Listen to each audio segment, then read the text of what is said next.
Hello and welcome to Publishing, a monthly podcast series as part of the AS21 Podcast Network, where we explore the writing, editing, and publishing process of the fantasy epic, The Will of the Magi.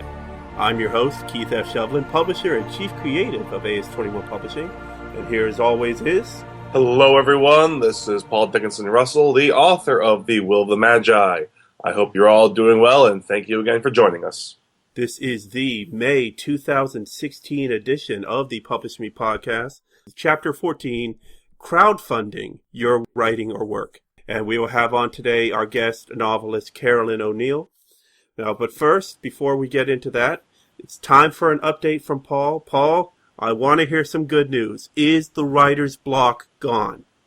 The writer's block is finally gone. Woohoo! I'm very happy to announce that. For those of you who, are also fellow writers and creatives and who deal with other characters, you all probably understand the issue of dealing with your characters inside your own head and talking with them and listening to them. My writer's block was definitely a part of me not listening to my own characters. The way I was taking the story, they did not like in any way, and so they stopped it, very effectively, I might add. So I have retreated a little bit, redrawn the battle lines, and me and the characters are now definitely fighting on the same side once again. A few minor changes to my storyline, a couple things were taken out, a couple new things were put in for the storyline.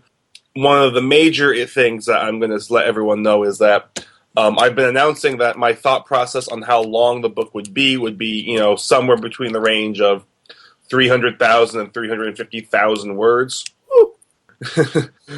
Yeah, I realize that's a very big book. It's a door stopper or a car breaker, either way you want to put that. But I'm thinking that the book will probably be more likely wrapped up around 260, 270,000 words, which I'm a lot closer to. Yay! So, woohoo! Yay, good things. Yes. The book will be finished. Yes. And so I would like, for those of you, when you listen to this next, in a couple days, send good vibes so I can write those final words and get this accomplished. Today I got some writing done, although I've been sick.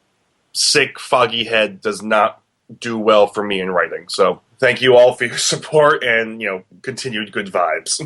And as always, if you do want to get in contact with us or Paul, you can tweet to us at Publish Podcast. Find us facebook.com/publishpodcast. Email us publishpodcast@as21.com. Or you can send us messages directly at our website, media.as21.com. Just some quick news updates since last month. Google Play has decided it's going to start hosting podcasts. So if you are an Android user and you want to listen to the podcast, you can now do that through Google Play. Woo! We're on there as well as all of the other podcasts of the AS21 Podcast Network, of which, since we last spoke, there is another podcast now. On May 1st, we launched the world's only podcast, tongue firmly in cheek on that title. It is a monthly commentary podcast on the news featuring AS21 creative Ian Roberts, who was our guest several months back for talking about story management, and AS21 IT consultant Joshua Silberman. Each month, they're going to be sitting down and looking over the top news and political and sports stories of the month and giving their own unique commentary. So be sure to check that out. It's also hosted on Podomatic, and you'll be able to find that on iTunes, Stitcher Radio, Google Play, and at media.as21.com. That's the world's only podcast. And that joins our additional podcast offerings in the monthly category, and of course our weekly podcast that I host, the Literally This Week podcast, which actually took a small break this week because I wasn't feeling well Sunday night and just wasn't feeling up to recording. This podcast is going out on Saturday, May 7th, as is our custom. Sunday, May 8th is AS21's second birthday. Yay! Woo! The second anniversary of us officially receiving our official confirmation of our registration with the Commonwealth of Virginia as a limited liability corporation. So our official birthday, as it will, in the eyes of the people of the Commonwealth of Virginia. So Sunday, May 8th, if you're listening to this podcast on the day it came out or the day after, you still have an opportunity. We're going to have a live webcast on Sunday night to announce all of how we're celebrating our birthday. Typically we have not only a review of the past year, but also we'll have new announcements of new books and new opportunities in the year ahead. So be sure to check that out. We'll have links to it on our website and, of course, all across social media. So be sure to check that out. All right. So without further ado, let's move on to the discussion, the real meat of today's podcast. We'll be talking about crowdfunding your novel or other written project. AS21, 2 years ago, originally started with a Kickstarter campaign. And as part of us doing a Kickstarter campaign, we also reached out to other Kickstarter campaigns out there to give our support, although minimally, considering, how much we were asking versus how much we could give out. And in that process, we found a wonderful friend in novelist Carolyn O'Neal from Charlottesville, Virginia. So Carolyn at the time was doing her first crowdfunding campaign, editing Kingsley, which is a ecological fiction novel that she is working on at the time. Now, her first project was unsuccessful, but she launched a second project the following year, which wrapped up actually on April 30th. So this is just coming after the 1-year anniversary of her successful Kickstarter campaign. So we're going to be talking to Carolyn about that. So Carolyn O'Neal is a passionate environmentalist and a daring storyteller. Her first novel, Kingsley, is a creative and intriguing eco-fiction. Her short story, Silent Grace, won second prize in the Hook's prestigious 2013 short story contest, judged by best-selling author John Grisham. Carolyn is a member of the Chesapeake Bay Foundation and is active in the Oyster Shell Recycling Program. She's a founding member of BACCA Literary and Volunteer Coordinator at Writer House. She was born 3 blocks from the Chesapeake Bay in Norfolk, but now lives in Charlottesville. And she was a contributor to the 2015 AS21 Annual, and even made it up on a Thursday night to do the live reading when we had the official launch of the annual this past October 1st at One More Page Books in Arlington, Virginia. Carolyn, thank you so much for joining us today. Thank you. It's a pleasure to be here, Keith. Thank you so much. Oh, you're very welcome. We tried to support you as we couldn't support you much on your first Kickstarter campaign. You turned around and supported both Kickstarter campaigns that we've done. And, of course, we came back and helped you with your second campaign, which was obviously much, much more successful. I appreciate that. Yes. That's the nice thing about Kickstarter, I think, that I really like, is that if the campaign isn't successful, you don't have to, you don't have to pay. Right. It's kind of, it's either wins or the contributor isn't out of anything. That's the basic difference between Kickstarter and Indiegogo. Mm-hmm. And a lot of authors, they do crowdfunding on Indiegogo too, but that's gives you a little bit more flexibility. Right. Now, in the past, we've primarily worked with Kickstarter, plus there was a crowdfunding site specifically for authors that we worked with called PubSlush, and primarily using it as a pre-order campaign for several of our books. And in fact, we ran one for the children's book Pockets, and it funded 75% of the printing costs for the run of books. And unfortunately, PubSlush wasn't doing too well. It didn't catch on as well as Kickstarter or some of the other crowdfunding sites. And it was going to be acquired by a Canadian company, but then that acquisition fell through. And instead, the Canadian company ended up launching their own separate author-only crowdfunding site. So, interesting business ethical decision there. But from the beginning, from us launching this podcast, the idea was that we would build up an audience for Paul's book with the podcast, and then once he could finished writing it, we would run a crowdfunding campaign to cover the editing and cover design costs. So hopefully all you wonderful people listening would be willing to give $5 or $10 to help cover the cost of editing this 260,000 word fantasy epic. Much longer than what you had to deal with Kingsley, right, Carolyn?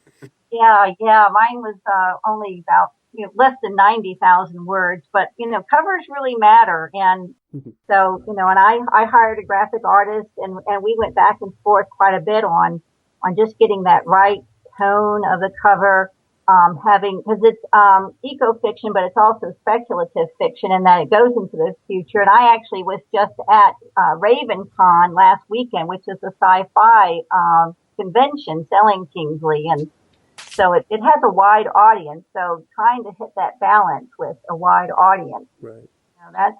It's worth hiring a graphic artist, and they don't come cheap. So yeah, that's the good thing about crowdfunding. Well, we got a couple designers here at ACE21 that are just champing at the bit, ready to work with Paul on the cover of his book. So, including Rebecca Head, who did the Magnus and the Maiden cover. I'm sure she wants first dibs on it, but we'll let Paul make the decision since it is his book.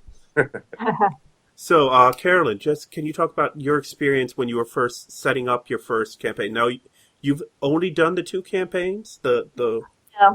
I've only done the 2. The first one was actually, I'm one of those people, I like to know what's going on before I splash into it too much. And so I didn't know that much about Kickstarter. I didn't know if it was really legit. And so I actually, didn't entirely expect my Editing Kingsley first Kickstarter campaign to work.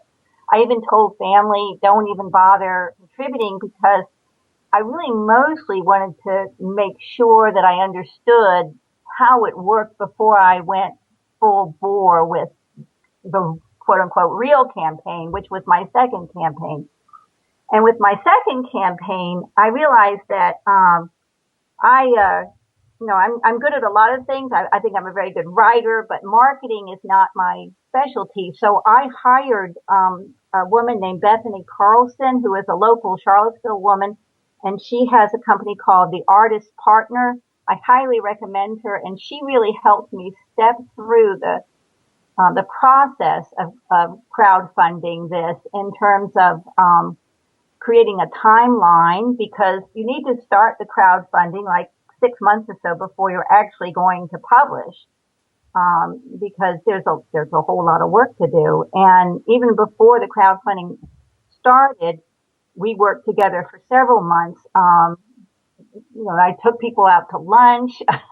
I would contact, everybody I knew by email, just sort of, making a list of contacts so that when my Kickstarter campaign actually started, I wasn't just saying, going blind with anybody. I had already made a contact with people and had already explained what Kickstarter was, that how you, pay for it, because you're giving your credit card to something when you do Kickstarter. And so you want to be able to explain to people how it works.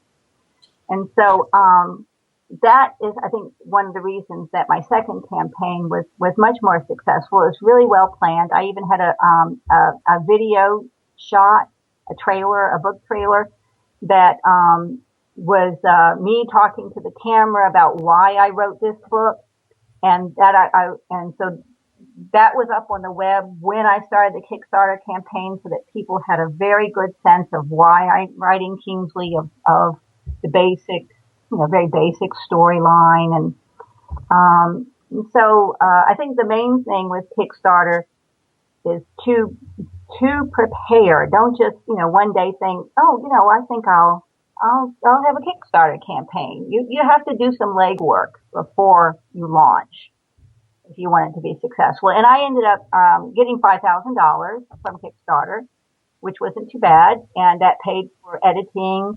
I edited Kingsley twice. I edited it once for content, and then again with a separate editor for line editing. So it's very good.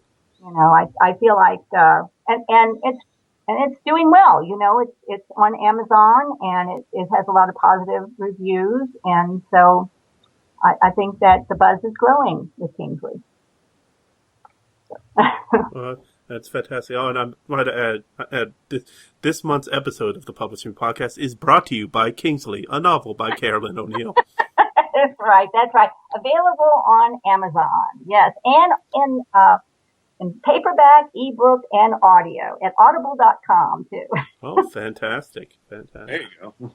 That was a lot of fun. Also, I just wanted to say, making an audio book via Audible for Paul was a whole lot of fun. So I really enjoyed that process.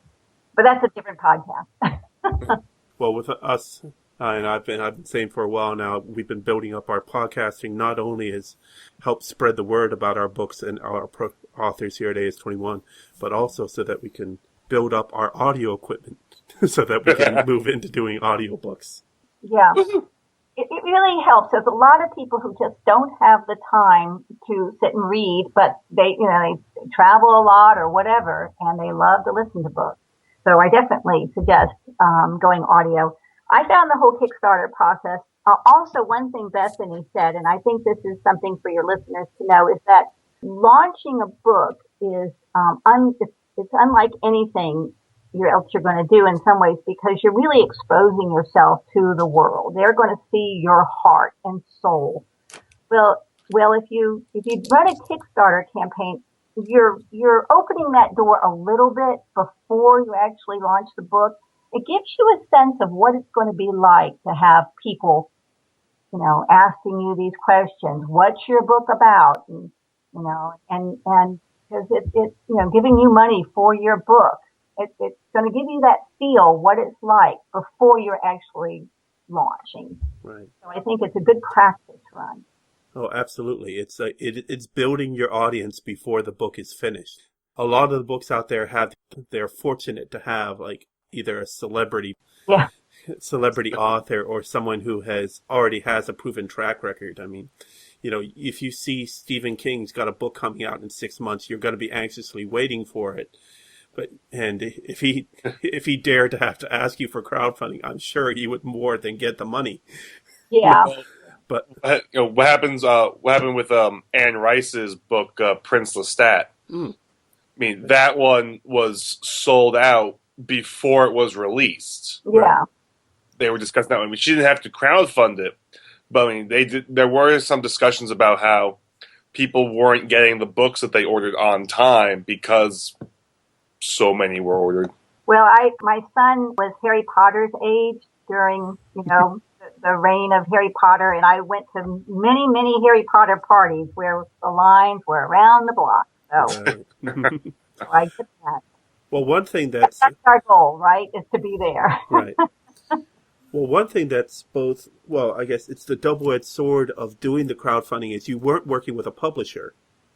Right. So it was entirely on yourself to not only get the printing done, but also then to send out the copies and follow up on the Kickstarter campaign for the crowdfundings. Exactly. You have to, if whatever the reward you give, you have to do it. And I really tried to make my rewards logical for my book. I was writing an environmental fiction, so it didn't make any sense for me to send people a bunch of junk. That would have been bad for the environment. It made sense for me to do something that was more environmentally sound. And so either I would send people the book, or a lot of times I would, take them out to lunch or something like this that didn't have, it was something, take them, or I feed them lunch or something that didn't generate a lot of waste for the environment. You have to do what the readers of this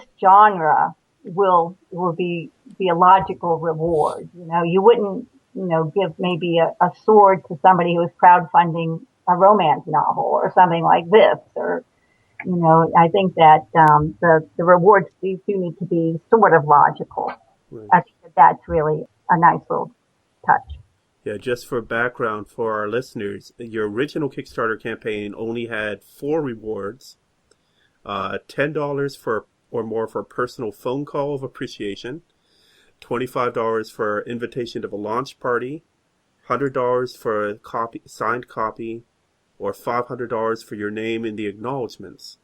Yeah, and I learned that was a really bad list of rewards. Right. I learned that very quickly. Well, the second time around, you had 10 rewards. The first one being a $5 reward for major gratitude and acknowledgement on the author's website. So acknowledgement went from being $500 to being $5. That is a major depreciation of the value of that acknowledgement, Carolyn. Yeah, but it's funny. Nobody actually ever signed up for the $5 reward. Everybody signed up for the higher, reward. Hey, that's fantastic. And then of course, $8 for a digital copy, $10 for the pre-release digital and print advanced reading copy, $18 for, is this that's the print copy when available. $28 is the personalized signed copy. Let's see, $35, don't chuck that shuck. Oh, it's an invitation for people to come along and help you shuck oysters on the Chesapeake. It's an environmental program with the Virginia Shell Recycling Program. So I was inviting people to go with me to do this environmental thing. Not actually shucking the oysters, but oyster shells. So, but again, that's my audience. The environmentalists and sci-fi. Those are kind of my two audiences. And then we got $40 for 2 copies of Kingsley, each with a personalized note from the author. $100 for the producer brunch. Yeah. But yeah, you had 8 backers at that level. That's fantastic. Yeah. And then $150 for idea to publication consultation. And then $500 for an executive producer workout with the writer. Yeah. And that I got 2 backers on that, so that was pretty nice. Nobody wanted the consultation, which was just fine. Yeah. And I had a lovely time at the brunch because I just, I served a lot of food to a lot of my friends, so that was just a lot of fun. And the advanced reader copies, one thing with Kickstarter, it doesn't make any sense to give, a whole bunch of books for $10 when they're supposed to cost $15.99. So you can limit the number, I think I limited the number to 10 or so of the people who could, contribute and get an advanced reader copy. Yeah, it says here it was limited to 9 and they're all gone on that one. So yeah. And the good thing, of course, is that people get the book before it actually launches. You can have reviews on Amazon and Goodreads before it actually hits the stores or hits, Amazon. Because, as many of your listeners probably know, Amazon has this sort of sliding scale that if you can get so many reviews, they'll give you so much publicity. And if you get more reviews, positive reviews, they'll give you more. But one thing Amazon is real picky about is you can't have 2 reviews from the same email. So, tell your friends, don't try to just double up because they will slash any, because I had like my brother and sister-in-law reviewing with the same email and they just slashed one of them. So, but yeah, they just don't want, they don't want any bogus, what they're considered to be bogus reviews, which I really appreciate. Well, that's understandable. I mean, the key to their business model is that they expect there to be honest reviews on the site. So yeah, they're not a big fan when people write a bunch of bogus reviews for something. But, there are some products that just deserve bonus reviews out there. That's right, exactly. But again, I think that the main thing is that you want to, when the book actually launches, you want to hit the ground running and have every I dotted, every T crossed and go. And I had a pretty spectacular book launch on November 8th of last year at a local bookstore and had, I don't know, 50 or maybe 100 people there or something. It was really that's great. Fantastic, Karen. We had wine and food and it was a great event. So, but I had, as I just said, this is a 1-year anniversary of my Kickstarter successful campaign. So it ended in May. My book launched in November. That gave all that time for me to constantly update all my backers and tell them, please tell your friends, because you have, 100 backers or whatever. They've got 100 friends. Pretty soon you're reaching a whole lot of people. And I kept in contact with my backers for a whole year afterwards too. And I gave them, for instance, some of them, a free version of the audiobook when it came out and things like this, the higher backers and such. It was a very good experience. All right, so I've been dominating the questions so far. I'm going to let Paul ask a few here. So, the one thing I'm really amused by with your campaigns, Carolyn, is the wonderful change, I'm going to say, between your first one and your second one. I've used Kickstarter a couple times myself as a backer, never as a actual, Kickstarter creator, whatever we want to call, you wonderful people. I think the official word is creator. Creator. Oh, great. Woohoo! Yes. And so, I've been able to, I've been doing that for about 4 or 5 years now. And I will say, not all the ones I've backed have been successful. And I have had at least one right now that looks like the creator skedaddled with our money, which, Oh, no. yeah. But luckily, the one thing I want to say is that I think that what you said about what your layout was for the additional rewards and all that for your second fundraiser was phenomenal, because that's one of the things as a backer that I actually look for in these campaigns. In that, I look for, decent rewards, and that, what am I giving my money for, and those kind of things. Most of the things I back are, again, I back a lot of books, and that's one of those is the one that ran off on me. But one of the other books I backed was phenomenal in that they gave recipes. Yeah.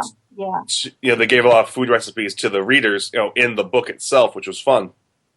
So my question would be, what kind of limit do you set for yourself when it comes to the effort you're going to put in to reward your backers? And what I mean by that is, you gave out free digital copies of the book. You gave out, acknowledgments, physical copies of the books, and those kind of wonderful things. What's your peak, do you think, in terms of what you're going to reward your backers with? Well, the more personalized service, that to me is the highest reward, because that's they're getting to know the author. They can talk about the book with me one-to-one. A couple people, like the very highest reward people, I took out to lunch, and I actually took one of them and their daughter out to lunch too, because I had enough.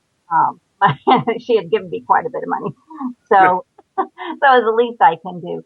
So I think that's one thing is the more personalized rewards need to be at the highest level, and and that's only fair. They're because one thing, probably the highest backers are going to be people that really know very well. They're not going to be the people who are, strangers or something. And then the backers who are strangers, you need to be able to do things that they feel comfortable with. They're going to give you their address if you mail them a copy of the book. Giving a stranger their address, they need to feel really comfortable with it. This is one reason I wanted to do Kickstarter myself before I, put on my real campaign for Kingsley. And again, I have to shout out the lady I consulted with for my successful campaign, Bethany Carlson here in Charlottesville, the artist partner, because, I'm very, I have a great imagination. I can make up a story just like this with anything. But business, that is not my hat. Marketing is not my hat. Those are different skills, and Bethany has those skills. They're great. And many artists, those are two very different skills. And one thing about a lot of writers, and this is something I think that should be brought home, many writers are introverts. Mm-hmm. And reaching out to people and asking them for money is hard enough if you're an extrovert. But writers, we write because we like to be alone with our notepad, with our computer. This isn't a group experience. We are, writing. We're used to being alone for hours and hours. And so getting a coach or somebody who understands the business side and can kind of hold your hand through it, and tell you, because it's very tempting to quit. It's embarrassing, to ask people for money when you're not in the business world. It's very uncomfortable. And so I think finding, a coach of some sort, to help you through will make it much more successful. And if you look at most Kickstarter campaigns, they are not successful.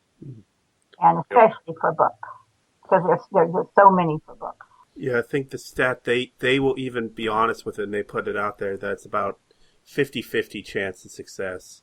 There's a lot of people who just throw something up there and that see what happens and, nothing. And then you have the guy who put up, what was it, potato salad? Yep. $10 Kickstarter for potato salad, and he made thousands.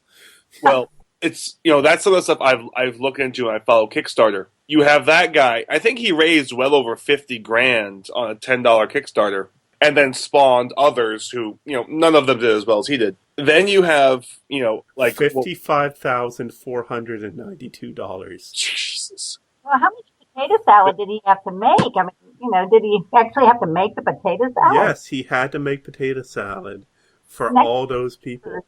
Yep. Well, too much success there. Yeah. Well, if you want to talk about too much success, we can talk about the current, king of Kickstarters being the card game Exploding Kittens. Oh, yes. That one raised, I think, just over or just under $9 million in a month. They broke $100,000 after the first hour, and it just spiraled out of there. And the product is still massively successful on Amazon months later. They had the highest amount of money raised by the most number of backers in Kickstarter history up until that point. I don't think it's been broken yet. I'm not exactly sure. I will admit I did not back that one. I thought about it, but I was poor. No, I stayed away from that one too, but we did back Reading Rainbow. Yes, Reading Rainbow was fantastic. Yeah. That one needs to be backed. No, of course, like I said when we started the discussion, there are a lot of crowdfunding sites out there. There's Indiegogo, there's GoFundMe, there's different iterations for different industries, and I think there's 3 or 4 competing just for authors right now. But we're sticking with Kickstarter because it is pretty much the big daddy ruler of crowdfunding right now. So just some stats. Kickstarter itself has a report done by researchers at the Wharton School of the University of Pennsylvania. Found 9% of Kickstarter projects failed to deliver rewards. Yep. 8% of dollars pledged went to failed projects. 7% of backers failed to receive their chosen reward. And 65% of backers agreed or strongly agreed with the statement that the reward was delivered on time. Failure rates are consistent across categories. Projects that raised less than $1,000 fail the most often. So we have to raise a lot of money. Well, no, it's typically if you're asking for a lot of money, you're doing a Kickstarter, you have a plan. Right. And you're actually, you got to spend money to make money, as they say. And so you're willing to put money into it. And then you're most likely going to be successful. Not everybody's doing $10 potato salad. Yeah. And of course, I'm sure your listeners know that if you have a Kickstarter campaign for, $10,000, you are not going to get $10,000 in your pocket. Oh, yeah, absolutely. The point Amazon takes some too, because it's, the payments go through Amazon. They're the ones who process the credit card. And so, if you want to have $10,000 in your pocket, you got to figure that up a little bit. Yeah, you got to remember, you're paying Kickstarter to use their system, and that was 5% of your total amount. And then Amazon, depending on the number of people who charge credit cards, and usually that's most of your pledges, that's going to be at least 2% of your income. So if you budget it perfect to a T that you need $9,837 to make your dream a reality, ask for $10,000. Yeah, exactly. And then hope you get 11. Yeah. Because, it will let you go over. It's not like it's going to shut down at 10,000. You can definitely go over. They're very happy for that. But yeah, never ask for the bare minimum, because if you just make it, you'll end up realizing that you're short once they take out all of that. And plus, some people don't follow through on their pledges. That's right. And as I, am an example of, if the first one doesn't succeed, we welcome you back, so it's not like, you're one and done. You can come back and try it again. I'm just looking through some of these. BuzzFeed has a list of the 37 saddest failed Kickstarters, and there's a lot of ones that are $0. Yep. $75,000 for a film and video project in Indiana to capture hilarious movie reactions. $0 raised. Sometimes I think people just throw things up on Kickstarter. It's just a big waste of time. They know they're not going to get it. That's just nonsense, and so So, one thing I do hope that your, listeners will know is that self-published books need to be serious, high quality books, just like traditionally published books, because it's this, people just throwing it out on the web that gives self-published books a bad reputation. Right. And, one thing good about Kickstarter is, like I say, what I did, hiring a couple of editors, hiring a professional graphic artist. And I had, probably hundreds of people read my book, before it ever even came out, just to give me, yes, I believe this. No, I don't believe this. The little tweaking, this, that, and the other thing. I mean, even just little things that, I have, for instance, some scenes in the hospital. So I went to doctors and nurses. Is this realistic? Yes, this is realistic. So, I don't want, when you're reading, you don't want to lose the world you're in because of, oh, well, that's wrong, some little thing. You immerse yourself. Reading is such a joy because you immerse yourself in it. And you don't want to lose that. Trying to remember, there was a Kickstarter campaign a couple years ago. Oh yes, I found it. The story here on Mashable. A comic artist in Chicago raised over $50,000 on Kickstarter to publish and ship hardbound books. And then once he produced the book with all of the copies, he realized it would cost him, he didn't accurately put in the amount it would cost to ship them. And so he ended up taking all the copies of his book out into an alley behind his apartment building and torching them. Oh, no. Oh, that's awful. Yeah, shipping is expensive, so you need to be aware of that. That's the really nice thing about having people, your backers, being in your same town. You can just hand it to them. Well, that, and plus there is a set in Kickstarter, when you set up your rewards, you could put in there, pay with how much it costs to ship. Yeah, exactly. Especially if it's going overseas. Oh, yes, absolutely. Like that. Exactly. I did want to mention, if I can put a little plug in, that I will be in Winchester, Virginia on Saturday the 7th. I think that might be... That's the day the podcast comes out. So if you're listening to this, when it hits the airwaves on Saturday, May 7th, get your butt to Winchester. Winchester, Virginia. I'll be at the Winchester Book Gallery signing books. And it's Kingsley has a very sympathetic main character, lots of strong women. It's a great Mother's Day present. Oh, fantastic. Which is why I'm here on May 7th, because the next day, May 8th, is Mother's Day. Yeah, absolutely. If you have a mother, if your mom likes to read and likes stories with strong women and lots of action and deep themes, please come to Winchester or just go to Amazon right now. It's fantastic. All right, now... we've pretty much covered. Is there any last words of wisdom you want to give, Carolyn? Well, don't give up. I think that's the main thing. Just, remember I don't know if it's true or still just theoretical, that it takes 1,000 hours to be good at anything. Mm-hmm. And that is certainly true with writing. And, and not everybody's going to like your book. And, you need to have a little bit of a thick skin, because that's just the way that it is. But don't give up, because, I have enjoyed the process so much.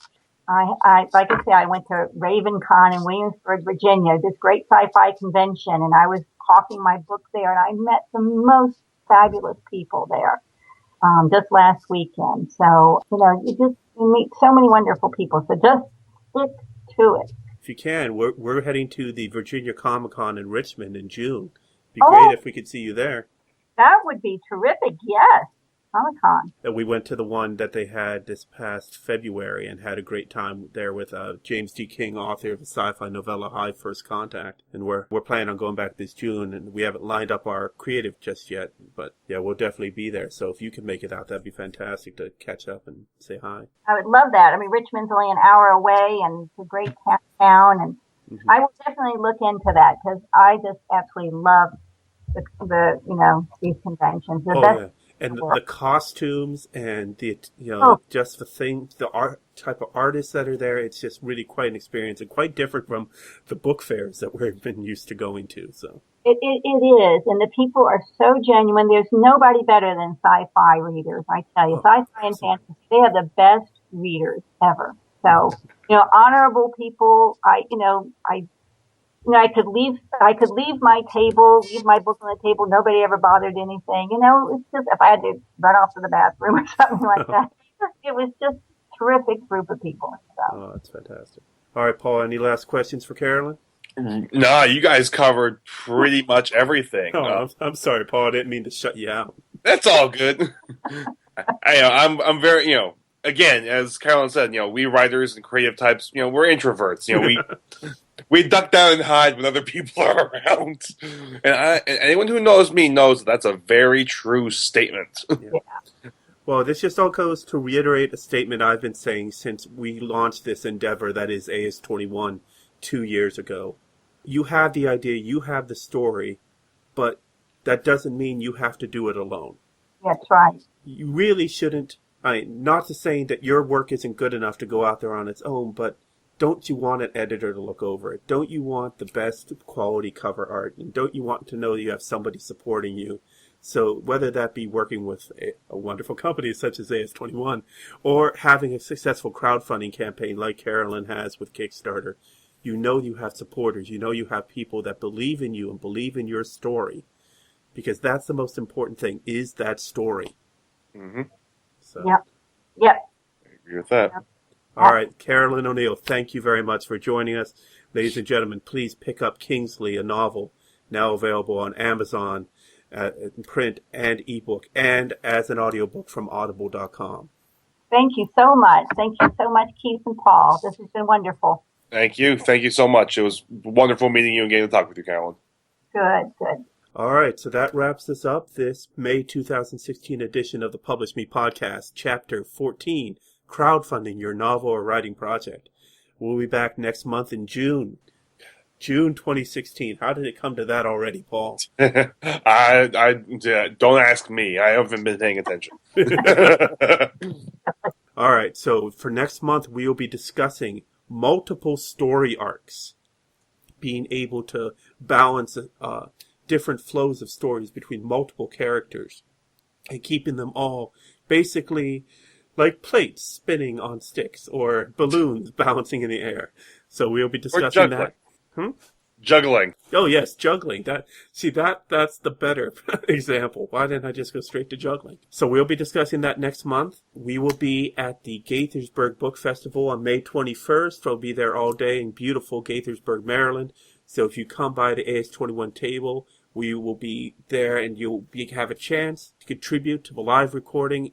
We didn't have anybody who wanted to take part when we were at the Kensington Day of the Book this past month, mainly because everyone just wanted to keep moving. There was so much to see. But, stop on by our table at Gaithersburg and you can be a part of this podcast and talk about juggling multiple characters and their advancing storylines, and just examples that you know of that you appreciated, or even examples that you know of that were pretty awful and you just want to pounce on them as much as you can. So feel free to get back to us, and hopefully we'll have some significant progress out of Paul. So Yay. Oh, you will. You will. Wow. Yeah, and so there's the key thing for out of this podcast. Not only do you not have to go at it alone, that there should be people that are out there to support you, but also your characters are out to support you because they want their story told just as much as you want to tell it. So listen to your characters. And if you don't, they will make you suffer. All right. For AS21 Publishing, I am Keith F. Shovlin. Thank you for joining us once again. Everyone, this is Paul Dickinson Russell, author of The Will of the Magi.